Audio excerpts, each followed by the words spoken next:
নদভী রহমতুল্লাহ আলাইহি বলেছেন যে আমরা যে রমজানের রোজা রাখি এটা হলো আমাদের জীবনের একটা ছোট ফরম্যাটের রোজা।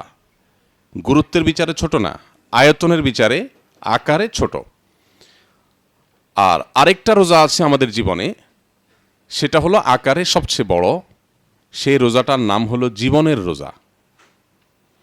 রমজানের রোজা আর জীবনের রোজার মধ্যে প্রায় সব দিক থেকে মিল আছে।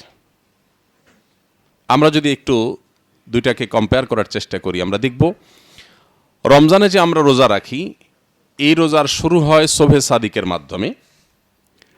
জীবনের রোজার শুরু হয় মানুষ যখন প্রাপ্তবয়স্ক হয় তখন থেকে। রমজানের রোজার পরিসমাপ্তি ঘটে সূর্য যখন অস্তমিত হয়। জীবনের রোজার পরিসমাপ্তি ঘটে জীবনের সূর্য যখন ডুবে যায়। রমজানের রোজা, এই রোজায় যেরকম নির্দিষ্ট কিছু বিষয় আমাদেরকে দেয়া হয়েছে, এগুলো থেকে আমাদেরকে বেঁচে থাকতে হয়, বিরত থাকতে হয়। রমজানের রোজা যেরকম বিরত থাকার অপর নাম, জীবনের রোজাটাও বিশেষ কিছু আল্লাহর হুদুদ আছে কোরআনে, যেটাকে বারবার করে আল্লাহ বলেছেন ওয়াতিলকা হুদুদুল্লাহ ফালা তা'তাদুহা। এগুলো আল্লাহর সীমানা। জীবনের রোজা রেখে এই সীমানাগুলো ব্রেক করা যাবে না।